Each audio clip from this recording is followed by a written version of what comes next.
이렇듯 12월에 하락할 때는 이렇다 할 이유도 없이 하락했지만 시장 분위기는 순식간에 반전되어 완전 고용, 강한 소비 심리 등 기존의 인플레이션 압박이라는 악재가 이제는 경기 연착륙이라는 호재로 바뀌어 시장의 매수세가 강하게 살아났습니다.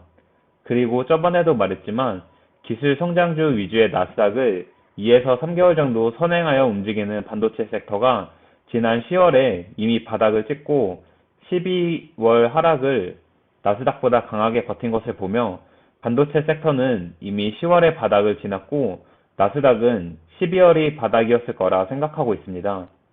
즉, 최근에 시장의 강한 매수세와 반도체 시장의 움직임, 달러 지수와 채권금리, 최종 기준금리 등을 종합적으로 생각해 봤을 때 나스닥은 이미 바닥을 지났다고. 안녕하세요. 투자를 기록하는 구호개미입니다. 지난주 목요일부터 개인적인 약속이 많아 증시를 정리를 못하고 있었는데 오늘은 마틴 루터킹 데이로 미국 증시가 휴장이라 지난주 시황을 정리하며 이번 주 증시를 살펴볼까 합니다. 우선 지난주는 목요일까지 CPI 지수 발표부터 고용지표 발표 등 중요한 지표 발표가 있었고 계속해서 강한 상승세를 이어가다 금요일은 개장 전에 은행주들의 실적 발표가 있었습니다. 은행마다 실적 희비가 약간 갈리고 대체적으로 주당 순이익 EPS는 잘 나왔지만 올해는 경기 둔화로 인해 실적 가이던스를 다소 보수적으로 잡았고 이로 인해 개장 전 선물 시장에서 증시가 1% 정도 하락해 나스닥이 마이너스 1% 정도 개파락하며 시작했지만 장중 미시간대 경제 지표가 나오며 증시를 말아올려 나스닥이 플러스 0.71%, S&P 500 플러스 0.4% 상승하며 마감했습니다. TQQQ는 플러스 1.98% 상승해 20.1달러로 마감했으며 저의 보유 수량은 1296주입니다. 앞서 말했듯 금요일 개장 전에 미국 은행주들의 실적 발표가 있었습니다.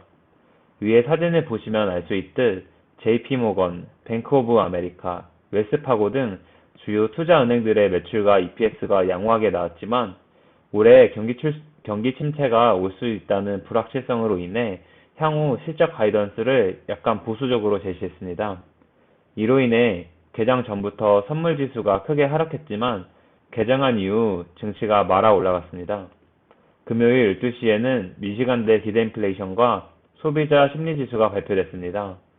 그중 12개월 후 기대 인플레이션이 지난달 4.4%에서 크게 하락한 4.0%로 발표되어 인플레이션 압박이 둔화되고 있음을 보여줘 시장에 긍정적으로 작용했으며 최근 시장에 경기 연착륙에 대한 기대감이 생기는 가운데 소비자 심리지수 등이 예상보다 좋게 나오면서 연착륙에 대한 호재로 받아들여졌습니다.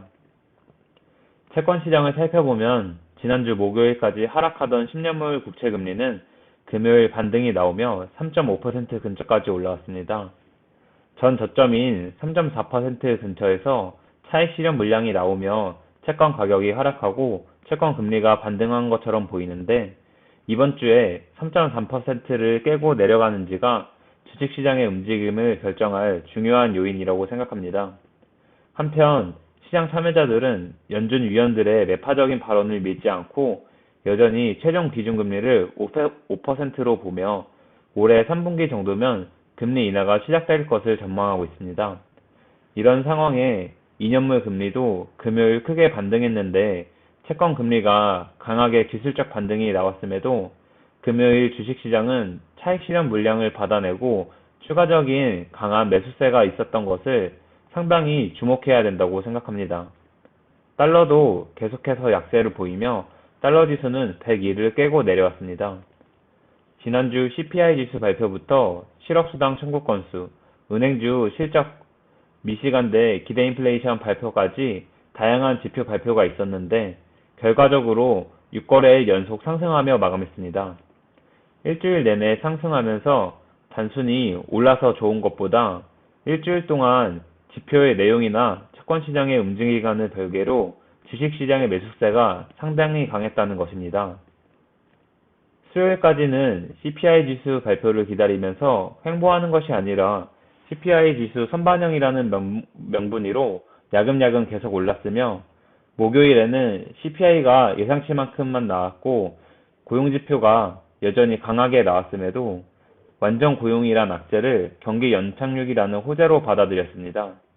금요일에도 마이너스 1% 가까이 개파 하락하며 시작했고 채권 금리가 강하게 반등했음에도 크게 내려가는 기대 인플레이션과 강한 소비 심리를 경기 연착륙과 기업 실적 방어라는 호재로 받아들이며 증시를 말아 올리며 상승했습니다. 이렇듯 12월에 하락할 때는 이렇다 할 이유도 없이 하락했지만 시장 분위기는 순식간에 반전되어 완전 고용, 강한 소비 심리 등 기존의 인플레이션 압박이라는 악재가 이제는 경기 연착륙이라는 호재로 바뀌어 시장의 매수세가 강하게 살아났습니다. 그리고 저번에도 말했지만 기술 성장주 위주의 나스닥을 2에서 3개월 정도 선행하여 움직이는 반도체 섹터가 지난 10월에 이미 바닥을 찍고 12월 하락을 나스닥보다 강하게 버틴 것을 보며 반도체 섹터는 이미 10월의 바닥을 지났고 나스닥은 12월이 바닥이었을 거라 생각하고 있습니다. 즉, 최근에 시장의 강한 매수세와 반도체 시장의 움직임, 달러 지수와 채권금리, 최종 기준금리 등을 종합적으로 생각해 봤을 때 나스닥은 이미 바닥을 지났다고 생각합니다. 그렇지만 미국 증시가 앞으로 V자로 반등하느냐는 또 다른 문제라고 생각합니다. 앞으로 빅테크들의 실적이 어떻게 나오는지, 2월 FOMC 회의에서 파월이 어떻게 발언하는지에 따라 강한 반등이 지속될지, 옆으로 횡보할지가 결정될 거라 생각합니다. 그리고 매번 말하지만 하락의 공포만큼이나 시장 참여자들을 힘들게 하는 것이 바로 횡보할 때의 지루함입니다. 주요 빅테크들의 실적 발표와 2월 FOMC까지 시장이 다소 재미없고 지루할 수 있지만 주식 투자는 재밌으려고 하는 게 아닙니다. 시장이 딱히 이렇다 할 이유 없이 오르고 내리고를 반복하며 횡보할 때는 시장의 움직임에 일일이 이유를 찾으려 할 필요도 없고 등락에 일희일비할 필요도 없습니다. 시장이 횡보하면 잠시 시장의 신경을 끄고 소중한 일상에 집중하는 것도 좋은 방법이라 생각합니다. 이제 화요일부터 또 새로운 미국 증시가 시작될 텐데 다들 각자의 기준에 맞게 현명한 투자하시길 바라며 영상 마치겠습니다. 내용이 유익하셨다면 좋아요, 앞으로도 구옥개미의 투자 과정이 궁금하시다면 구독, 미국 증시나 투자에 대한 의견은 댓글로 부탁드립니다. 영상 시청해주셔서 감사합니다.